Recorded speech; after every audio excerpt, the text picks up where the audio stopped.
Good afternoon. We're going to go ahead and start. I appreciate everybody's interest and commitment to this conference. What conferences are about, they're kind of like gyms. They're as good as you go work out. So let's get some work done with this panel. Let's make some more contacts. Let's do some more networking and get ready for a good wrap-up lunch here in a few minutes. My name is Marc Rodríguez. I'm from Austin, Texas, and I have my own lobby firm there, Offices of Marc Rodríguez. And it's a pleasure to be here for a couple of reasons. Some of the people over at the GLO office knew that I'm fresh off a stint as the chairman of the United States Hispanic Chamber of Commerce. And that's where I get the phrase, you know, conferences are like a gym. They're as good as you go work out. So it's a pleasure to be with you this afternoon. And we're going to get right into the panelists and the discussion and questions. What I'm going to do is I'm going to introduce each panelist, give them some questions. At the end, after our third panelist, I imagine, Molly, we could open it up for questions and answers from the audience. Hopefully we'll have a few minutes to do that. All right, we're going to get started. My first job is to introduce a good friend from Texas, Todd Staples. Not only does he have the coolest job, he has the coolest name of a job. Texas Dental Association, what do you call that? TUDA? You know, the TMA, Texas Medical Association is TMA, right? Todd is the president and CEO of TEXOGA, Texas Oil and Gas Association. It is the oldest and largest trade association representing every facet of the oil and gas industry in Texas, including small independents, major producers, pipelines, and refineries. He's a former House member with the state of Texas, a former Senate member with the state of Texas, and ran twice as Texas Agricultural Commissioner successfully before his new career. My proudest introduction is he's a successful businessman before all of this, so I'm glad to be with a quarterly taxpayer this afternoon also. Welcome, Todd. Thank you, Mark. Good to be here. Let's get right into it, and just give me your opinion on what is the current oil and gas situation in that great state we call home. Sure. Well, first of all, thank you for your work. It's great to be here today with the distinguished panelists talking about the energy conditions in Texas. It's great to be back in San Diego. I was here a couple of months ago, and I've been a frequent flyer here in this nice community, so it's good to be back today. You know, oil and gas in Texas, I must say, is a lot more fun at $100 oil than it is $40 oil. We all have experienced a rapid decline in the price of a barrel of oil today. Natural gas prices are at historically low levels. But having said all that, and who that's really bad for are the men and women whose jobs have been displaced because of these significantly low prices. But the reason that Americans today are enjoying these low prices at the gas pump is because of technology. The state of modern oil and natural gas recovery today is one that is embracing new technologies, finding new and better and cleaner ways to recover hydrocarbons. Oil and gas in Texas has doubled the amount of production has in just the last 3 years to over 3 million barrels a day.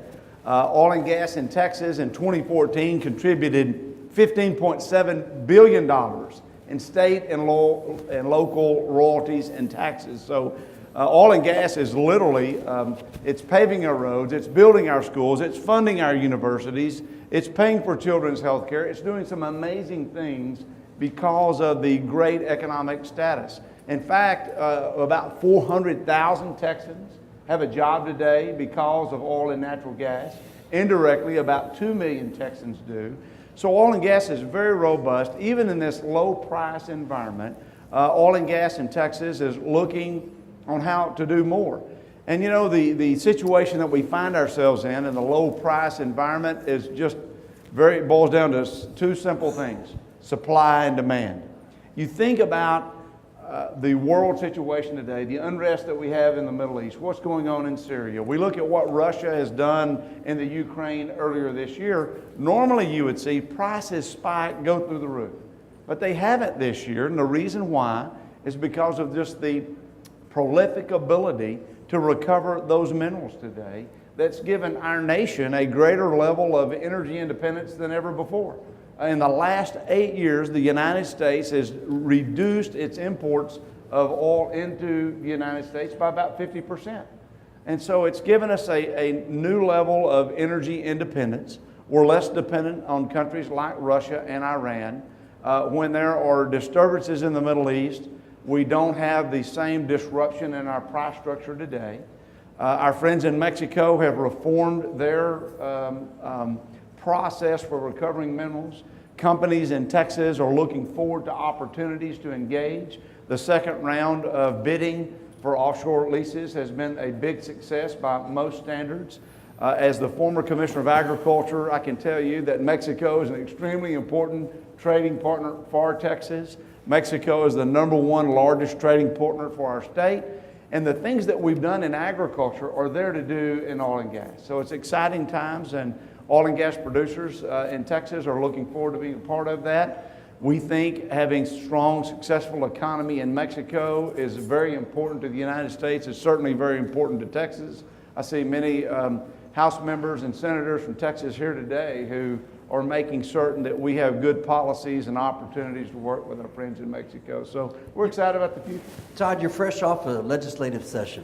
Can you talk a little bit about what happened this session, good or bad, and how that helps us stay on the football field regarding this sector? Well, I'll tell you, since there are legislators in the room from Texas, it was all good. Let's put that right up front. They did a super job. Yeah, as a lobbyist, I agree with you.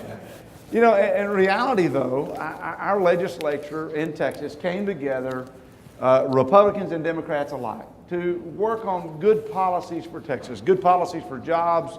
And the exciting thing about policy and business activities, you can be both pro-jobs and pro-environment at the same time. And our legislators demonstrated that. They worked to reduce the tax burden on Texas businesses so that you could bring more jobs and more capital to Texas. They worked to reform a contested case hearing process. It was easier to get a permit from the federal government in some circumstances than it was our own Texas Commission on Environmental Quality. They were able to streamline that, not cut any corners, just to reduce the time frame so that businesses would have certainty. Our legislature did this. Obviously, in Texas, there was a situation where we had a city that banned fracking.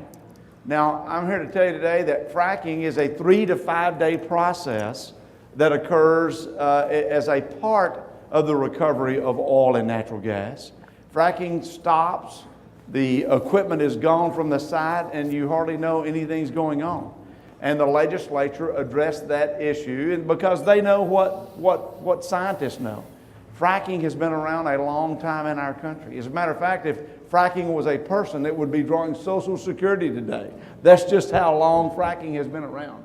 It's done safely, it's done in a modern way, and the legislature addressed that situation where they affirmed that the state is the regulatory body for oil and gas regulation. The Texas Railroad Commission is the primary regulatory agency. The legislature recognized that if you have multiple layers of regulation, it drives capital out of your state.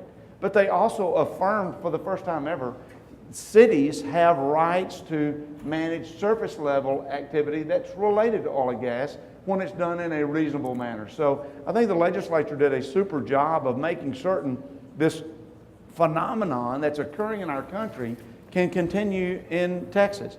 Who would have thought 10 years ago that the United States would outpace the likes of Russia and Saudi Arabia to become the world's biggest oil and natural gas producer? And it's all done with technology and good policy. And we're excited about the opportunities to continue here with our friends from Mexico. What was interesting is in Texas during the legislative session, you'd see Todd one day at one hearing, but the next day you'd see him at a hearing on public education.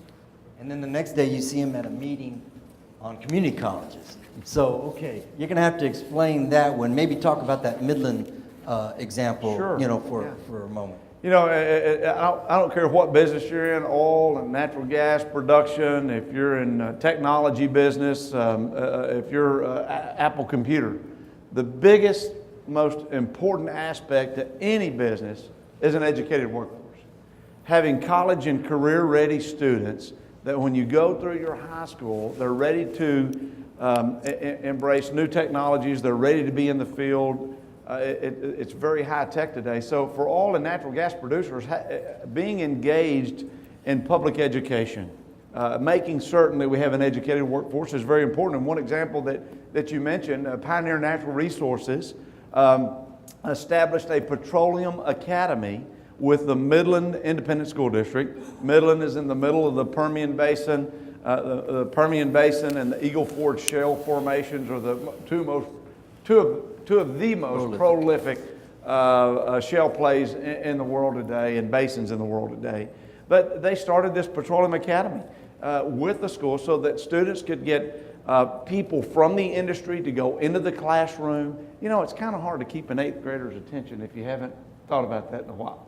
I mean, they're too cool for school a lot of times. But when they hear industry people come in and start talking about the 8th grade, the 9th grade, the 11th and 12th grade, when they take students out of the classroom and take them into the field and let them see the production, the light bulb comes on. And we have students then that are engaged and are prepared. And, you know, if you look at our nation, having a trained and educated workforce is very important. In the refining industry, much of the workforce is ready to retire. And it's very complex today running a modern refinery. And so you need students that are prepared. And guess what? The jobs, the pay scale is phenomenal. Oil and gas pays about 8 times more in taxes per job than are paid in other competing, you know, private industry sectors. And so it's exciting time to be involved with kids and in education as well. The lesson learned, you can't pay attention to energy policy without paying attention to public ed and community college and workforce issues.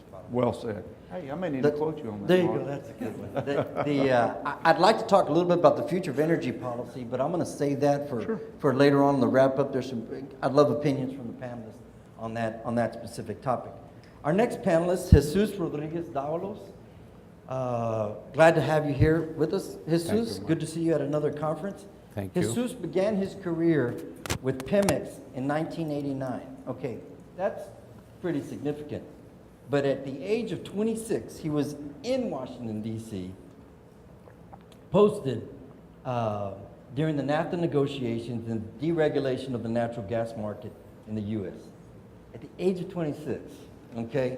So my questions for him are very, very basic. I don't want to be outdone by Jesus, but it's really interesting to get some perspective from Jesus, because collaboration and partners and business with our neighbor, as far as from Brownsville to San Diego, California. That phrase I hear a lot more in Washington, D.C. these days. You know, collaboration with our neighbor, I think, is what's important there also. He's participated in many of the most relevant energy-related projects in Mexico, being a pioneer in his field. Some of these projects are representing more than 16 natural gas distribution companies since 1995, including Mexico City and Monterrey, LDC. Advising power generation companies since the year 2000, representing IPP, cogen plants, and renewable projects in more than 12 states in Mexico and in Central America. We've got an expert going all the way down the pike here. What's really interesting is I really look forward to hearing his opinions on regulatory strategy and what is going on in both America and Mexico and in Latin America. He has a law degree from the Universidad Nacional Autónoma de Mexico.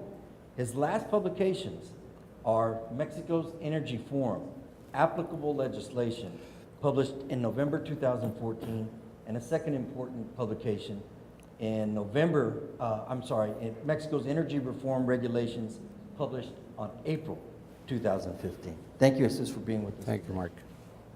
Let's get right into it. And the first question for you, Jesus.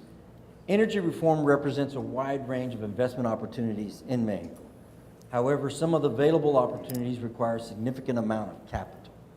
In this regard, have there been any state/government incentives for complementary efforts to attract investment in the Mexico energy industry? Thank you, Mark. And it's great to be again at the forum.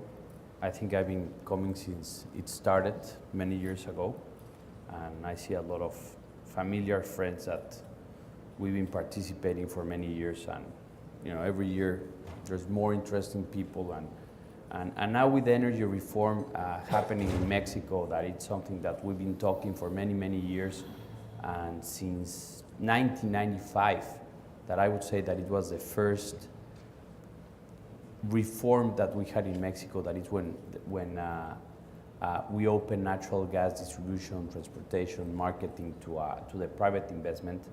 We've been seeing all these developments in Mexico, in the Congress, and now with President Peña that was able to send to Congress, and Congress passed what we call the energy reform, which basically we open the hydrocarbons market to the private investment, national and private and foreign, and all the electricity market also. We see a lot of opportunities happening. A lot of cross-border projects have been happening for many years, basically on natural gas. But now with the reform, I think that the government was missing something. And President Peña sent or announced this September what we call the Fibra E. Fibra E is, for all of you which know the MLPs, is basically our MLP that we're going to have in Mexico. And the idea is to bring finance and all the financial resources that we require for infrastructure projects. As we all know, there's a lot of infrastructure that is required in Mexico, not only natural gas. I think Pemex, CFE has been developing with the private sector, with companies, one of them based here in San Diego, which has been very successful in Mexico, US companies, European companies, building all our pipeline infrastructure. But also, we require now all liquids storage facilities, pipelines, crude facilities, new refineries. So the idea is with the Fibra E, which is going to be a trust, and as I said, it's very similar to your MLPs. Companies will obtain financing by grouping certain assets, existing assets that are stable, predictable, and they have predictable cash flows. And I would say that we will start seeing some of these assets being Pemex assets. And we will start seeing joint ventures of Pemex with the private companies, maybe some national, maybe some foreign. And I would say we will need to have that mix of foreign and national companies. The national content is very important because they have the market. The foreign companies, they have the operational skills. Before the reform, only Pemex would operate refined products pipelines and storage facilities or the crude system.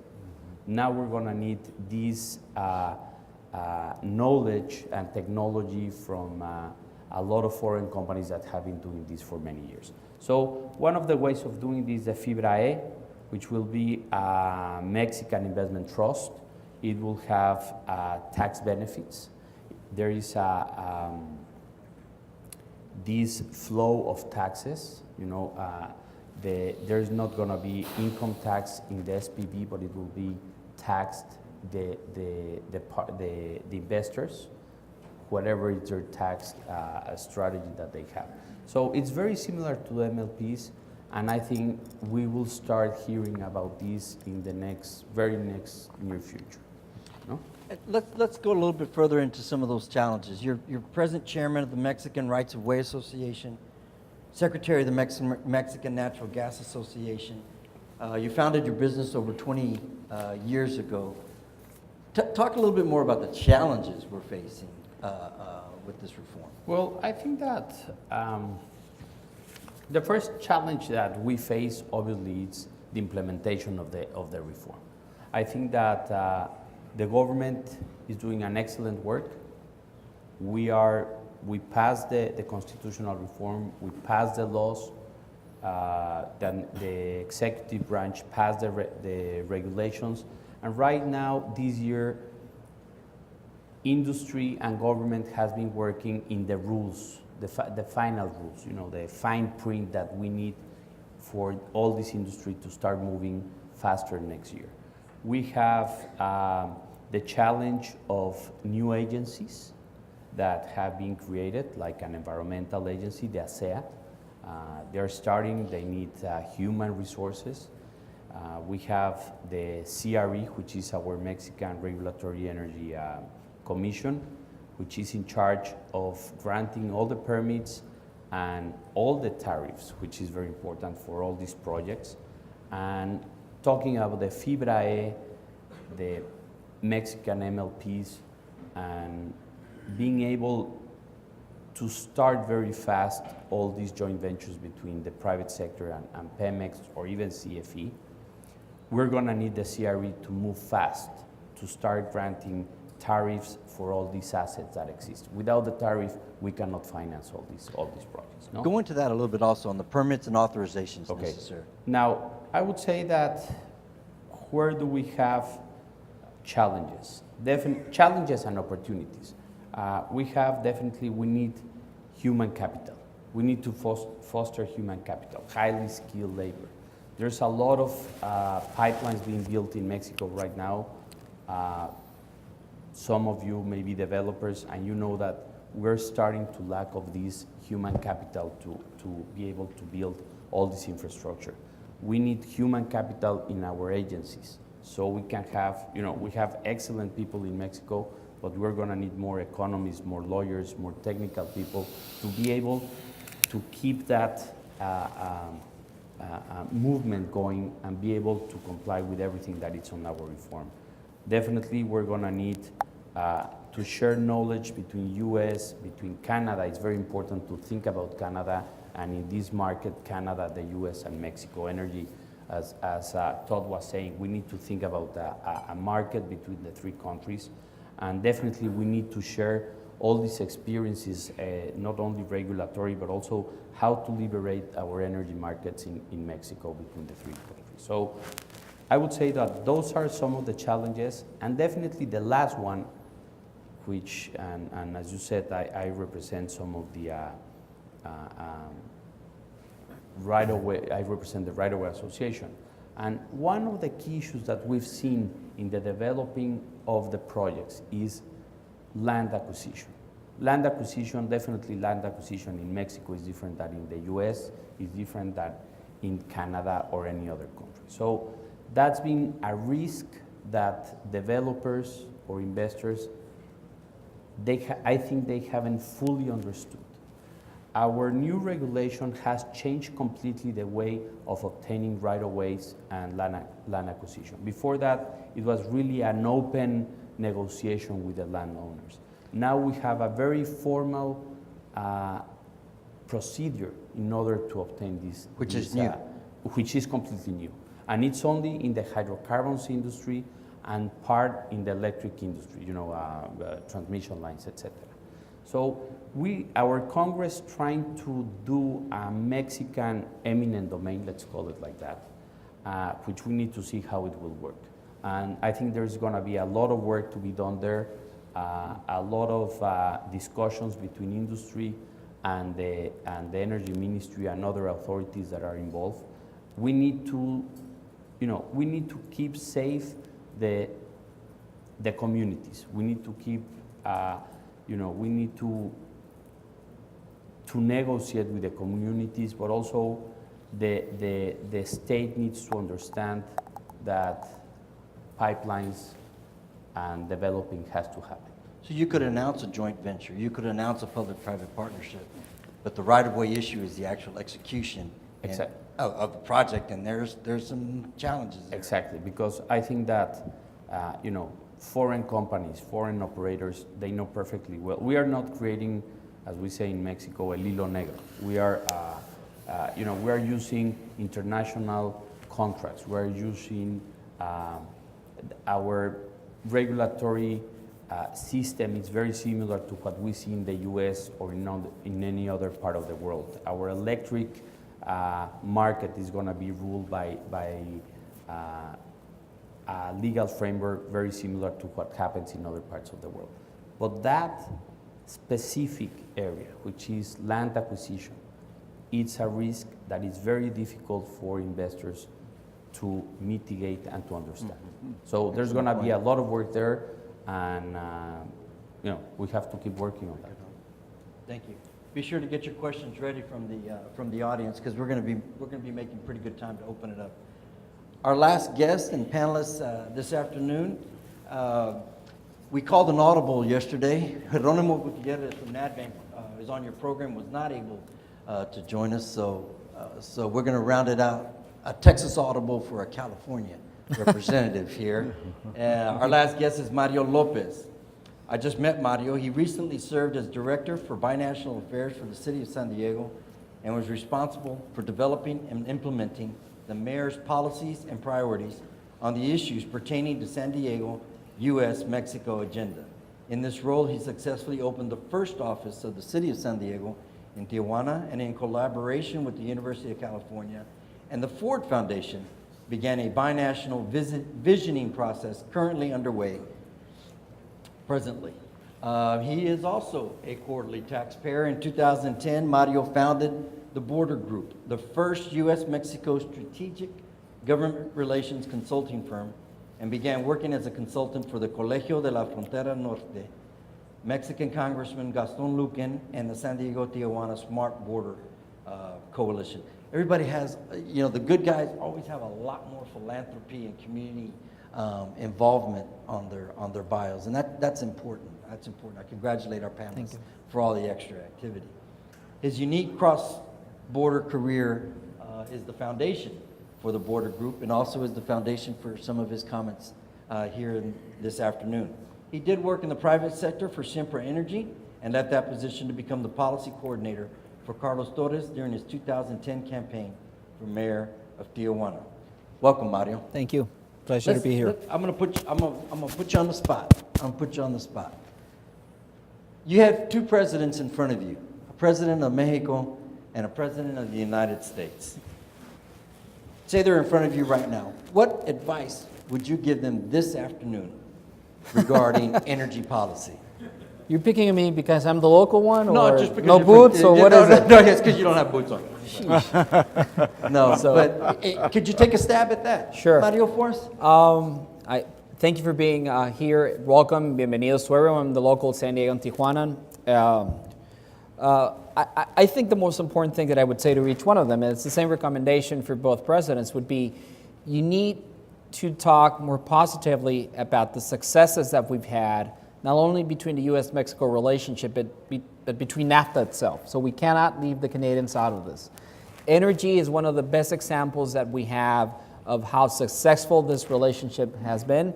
Similar with the auto manufacturing industry, as friends and I talk about, there's no such thing as an American-made car. It's a North American-made vehicle at this point. And I think the same applies to the potential of the energy sector between North America. So I think we should talk more about the successes, and they should lead the conversation, I think, and then we should follow along. Private sector. The two presidents. I think so. The three presidents, actually. And I think it was great to hear those of us who were here yesterday what the Canadian ambassador had to say about what he calls the North American neighborhood, right? That's his own stint about, instead of talking about a North American market, a North American economy, or it's the North American neighborhood, and he used a special term that more than neighbors, we're actually roommates, if you think about it, right? So I think more needs to be said about the positive aspects about the relationship and clear examples of why this long-term relationship is not going to go away. It should be strengthened. And I think we haven't got the positive rap on it. And with the elections coming up next year, it's obviously going to be a campaign. Bullet point, it already is in a negative sense of it, but I think that's what I would say. And it would make everyone else's job here easier. Does the neighbor concept, I'm fleshing this one out, would the neighbor concept help us focus as a North American group? I mean, many different issues are important in Africa, in Europe, in different countries. However, I do believe that they draw us away from the focus necessary. Right. With this neighbor concept that we're developing here this Right. afternoon. Well, would it help us focus as a group? Going back to from neighbors to roommates, right? I think it should be really be the roommates. I mean, we're in this for the long haul. And, if you would do a poll in Congress, both the Senate and the House, what are the top, 10 countries of major strategic importance to the United States? I'm not sure as Mexico would be on there. I mean, I'm not sure, to be honest, in the positive sense of it, right? I think other countries have had the upper hand in how they engage the United States Congress and how they engage Mexico and how they engage the executive. And I think that trickles down in how individual policymakers in specific districts think about this relationship, right? There's this great map that some of us know about that shows how many jobs the U.S.-Mexico trade creates in the United States per state, right? And it's very surprising that the first time that Secretaría de Economía came out with that map, you learn that over 30 states have number 1 or number 2 trading partner, Mexico. But most of the people in those states, both congressmen, state assemblymen, even governors or mayors, probably don't know that, right? So there's states and whose jobs in specific districts depend on this relationship. But nobody, I think, is actually educating themselves on that. And that's one of the many stories, positive stories, about the relationship, about NAFTA, potentially about TPP, right? We're going to have another debate that's going to come on fold because of TTP and a lot of the ghosts of NAFTA that we never dealt with, I think can come up back us to haunt us. So I think we should talk more about the successes and the energy independence and the energy experience, as my colleague here was saying, about what the U.S. and Canada has done for many years, and specifically Texas, obviously. It's a great lesson and a great example as Mexico starts to implement the new energy reform. Let me go ahead and put you on the spot again. So what, in your opinion, what's the major obstacle for the development of this North American energy market? I think it's having a common narrative between between three countries, between private sector, public sector, and then the average American, the average Mexican, the average Canadian. So there needs to be a connection made. Over the course of these 3 days that we've been here, a lot of groups, a lot of industries are trying to create these narratives on their own. So I think we need to connect those silos between public, private, and connecting with the average citizen of North America. Because at the end of the day, I think, trade, whether it's energy, trade, education, it's not the means to an end. The means to an end is improving the quality of life of everyone. Whether it's cheaper energy, whether it's newer technology, whether it's better education, whatever the topics may be, it has to be at the end talking about how it makes the life of us and of other people better, right? So I think energy is the means, trade is the means, it's not the end. And we need to talk about the end of it all. A year from now, we're at the next Border Energy Forum. A common narrative has been developed. What are the 3 bullets of that common narrative at next year's forum? 3 successes or 3 common. I'm going to invoice this I'm going to send an invoice for you. Yeah. No, that's a really great question. I think a year from now, we should talk about. That's a really good question. We'll come back to it. Yeah. Back to, Okay. I mean, because a new phrase is already right. developing here. We went from neighbor to common narrative of, right. Of 3 countries. I mean, that's something. I think one. Todd? Well, I think they've been fleshed out here a little bit already today. Communication is certainly one of those, and how to make certain that all 3 countries have the opportunity to right. not only speak, but to also be heard. Right. A lot of times we're focused on speaking, but we're not focused on the listening aspect of it. So, and eliminating the risk that Jesus talked about as well. I mean, the protocols of doing business and how you change from one country to the other right. is a big obstacle because, look, private industry today, you have something going on that's successful, it's working, you get asked to look at a new market, but then there's so many new things that you have to think about in the new market. How does the process of eminent domain work? What are the protocols from doing business here to there? So I think those narratives, are being established here on the stage today would be good topics for the next year's forum. And I would say a third one is human resources. I think human resources is very important. Human capital. Human capital is very important. That's going to be a major issue here. Right. And it's human capital, Canada, the US, and Mexico. Right. And it has to flow three ways, with order, under the rules that every country has, but it has to flow. So based on your opinion earlier, a common bullet of a common narrative may be shared experience on right-of-way acquisition or challenges of right-of-way, rather than a third bullet. We threw another party based on an announcement that, again, I find in Texas, joint ventures and public-private partnerships are often announced but not executed, right? I think the 3 Ps, or price, productivity, and politics, are probably important 3 Ps. Could right-of-way technical knowledge be a part of the common narrative? Jesús. Well, it can. It should be. It should. Right. That one response to you about, I thought about it in the meantime. Coming back a year from now, we should all come up and have a motto, a catchphrase about this, this common narrative that the Border Energy Conference has, that the border governors, if they ever meet again, have, that the border mayors, that the 3 presidents, what they meet, the 3 secretaries of state. We should have a current catchphrase. I mean, call it what you can, right? It's an optic, but it's an important I think so. optic. Well, I think so. You have to, something that symbolizes, the European Union, for every challenge that it has and every drawback, it worked on that, right? And I think after NAFTA, we sort of just signed the trade, left it out to the private sector, and went on our own. I think we have to go revisit that. And again, energy is one of the key opportunities for this.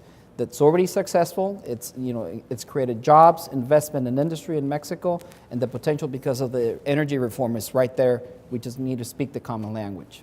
Because the job training challenge in Reynosa is still a job training challenge in Austin, Texas. So maybe that third leg of the stool is workforce development training. Right. So a quick show of hands of people that do have questions from the audience. Quick show, anybody? Last chance? All right, I'm gonna take up the rest of the time. How significant is the water energy nexus issue, or actual water wastewater issue in this North American energy market? Unfair question again, but is that something out there that's gonna take some time and attention? Todd, I'll pick on you first. Yeah, absolutely. Water is essential to life. It's essential to development. Industry looks at the capacity and the availability. Obviously, municipalities have to deal with that to get water on a daily basis to their citizens. And so not only the availability of water, but water protection are 2 big themes in regard to energy production. Oil and gas actually uses about 1% of the total water consumption in Texas. It's a fact that some of the anti-oil and gas elements don't want to acknowledge from time to time. So oil and gas is also finding ways to use brackish water. We have companies that are contracting with municipalities to use wastewater. We have companies that are using brackish water rather than water that can be used for human purposes or agriculture, and there's technology is making all that possible. Oil and natural gas companies are also very good stewards of the water supply that is there in terms of protecting it. Because they have to. Because you have to. I mean, look, there are multiple layers of cement and steel that are used to make certain that freshwater supplies are protected. Many of the anti-oil and gas community today likes to say that water is being contaminated, but the facts are not from oil and gas community talking about this. Our own Environmental Protection Agency has said that groundwater sources are being protected. Just this last week, Yale University not Texas A&M, which would be a little higher up. But I thought we were talking about football today, really. I really want. Now, Yale came out with an independent study that demonstrated that our groundwater sources are being protected. So what we need to be successful for our three nations, for any industry, is to make certain that policies are based on sound science, that you really get the scientific facts. Because, I mean, you look at New York, they do not use fracking to recover the minerals. In Texas, we do. And it's done safely, it's done in a good fashion. And guess what? In Texas, we have the permanent school fund, we have the permanent university fund. Those two funds fund education. That's important to everyone. Those two funds combined are worth about $63 billion. Commissioner Bush manages resources that goes to benefit the school children of Texas.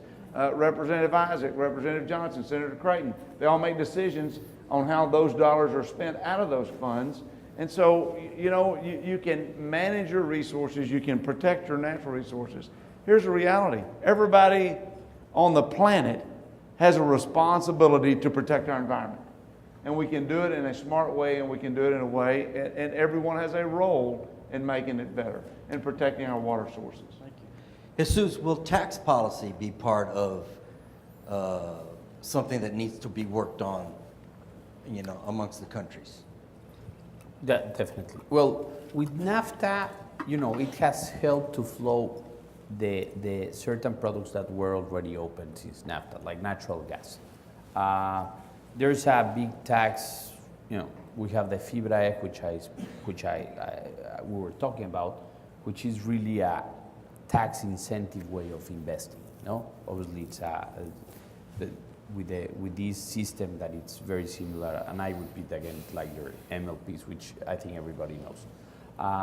Also, there is they've already worked on the tax area for the EMP projects, which is going to be it's been under discussion. Some of it's if our finance ministry wants a lot of taxes regarding on each barrel that we're going to be taking out from the ground. But I think that's something that it's worked, and I think people it feels comfortable with the tax system that we have.